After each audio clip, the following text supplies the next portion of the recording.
والمفروض او فرض کړي شوی فی مسح الراس په مسح د سر کې مقدار الناسیه اندازه د ناسیه ده. ناسیه اصل کې د سر کونډي ته وای د سر د ویختو دی اولنۍ حصے ته دې ته سوای ناسیه ورته وای. تاسو ناسیه ته سوای نه خو تندې خدا دې کنه ور سر کونډه د سر دی سو دی مخکینی ویختو ته وای په مقدار د ناسیه باندې داس شه مسح د سر فرض ده وهو ربع الراس او دا سلورم حصہ د سر ده یعنی سر کې سلورم حصہ مسح فرض ده او ټول سر مسح سنت ده. لما روال مغیرة ابن شعبہ دا هغه وجنه چې روایت کړي د مغیره ابن شعبہ رضی الله عنه دا مشهور صحابي دی او لوی شان د مغیره ابن شعبہ رضی الله تعالی عنه وای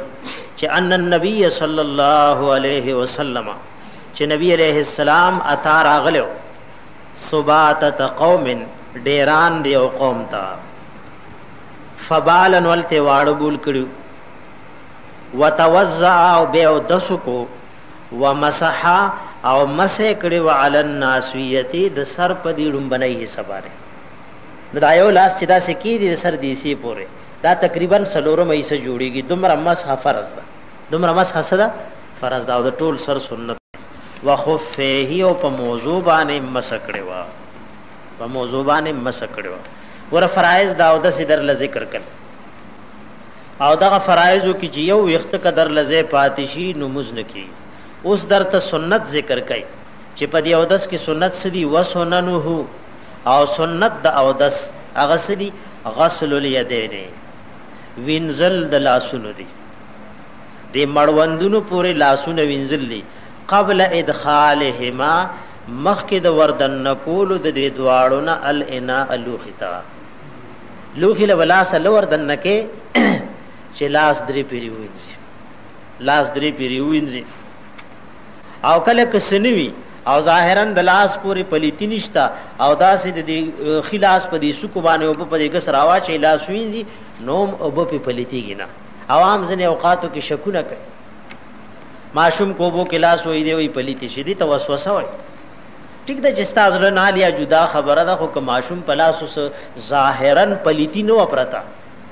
نو داغه بدن پلیت نه هغه که په کلاس والو نو به پلیتی نه نو لاسونه وینزل دا سنت دی مخکې د وردن نقولنا الاناء لوخي دو بوتا او په خو بدغه شان لوخي یا بچاټي او مټونه بو داسې بوجي او بمبه کله او هغه کې ګوره فائدہ مغه کې دا او چې دا بوجا بمبرا کولاو کې کنه نو یو لوټه باندې او 10 کې او 2-3 دغه شان تریش نو دا یقینا اسراف کې راځي کوشش پکار دے چې سړی کم نه کم وبو لګي دا علماء لیکلي کې سړی د دریاب په غاړه مناسته او د پوغو کې زیاتواله اسرافو کې کنه ګناهګار نو دي کې ګوره دا نقصان دی اندازه چته لګوي او 10 چې ته کې په لوټه او 10 کېږي او چې دا بوجه درا کولاو کړی وي نو 2-3 لوټي تويش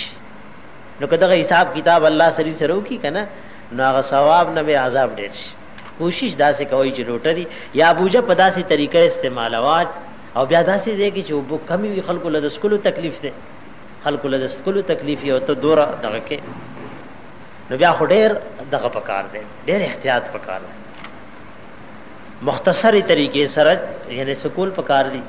کله یو چونګ بم نبی علیہ السلام راغستی او په مخ یې چولی به یو چونګ ډکړې به په مخ چولی ادم تاسو له تیر شول چې بس د الله زې دومره وینځلو چې 2-3 ساس کې ته وګرځیدل نو فرض ادا شو نو د اوبو د حالات او خیال او لحاظ ساتل پکار دي چې کله اوبه لګی دي نو سړی د پاودس کې تخفیف او آسانواله کوي او دام د دې لپاره دی ګوره نبی رسول الله یو ځل او د سکون یو لپه په مخ واچولا یو ځل لاس ویزل یو ځل خپې به 2 پیری وینځل به 3 پیری وینځل نو کله وبلګی مرګرو له تکلیف ته نو خیر دی یو لپه تم واچو کنه دا حضور صلی الله علیه وسلم تعلیم دې لپاره درکړ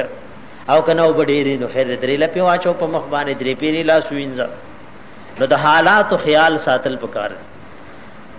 کما قال النبي صلی الله علیه وسلم لك نبی علیہ السلام فرمایلی دي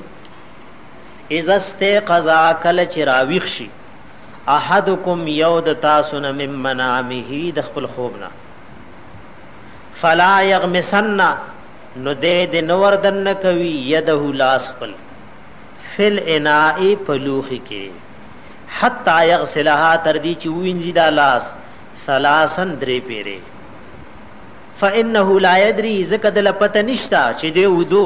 نو اين باتت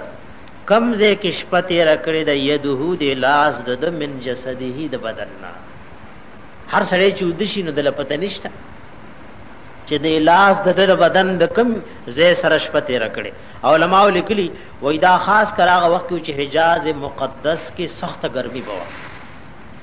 ناغی چې با اکثر د کېدل نو سیوای جامع ویل سننه سنت د او دسدي غسل الیدین وینزل د لاسونو دي قبل ادخالهما مخک د وردن نقول د دې دواړو نه الاناء لوختا کما قال النبي عليه السلام لکسرنګ نبی علیہ الصلوۃ والسلام ویلی دي اذا استيقظ کله چې را بیدار شي احدکم یو د تاسو نه من منامه د خپل خوبنا فلا یغمسن يده نو خامخا دې وردن کوي لاس فلنای پلوخ کی حتا یغسلها ثلاثا چې وی وینځي درې پیره فانه بشک دې چې د لا یدری د تپتنشت د پویږي نه اے نباتت چې چرته کې باتت شپته رکړی را یده لاس د من جسده د بدن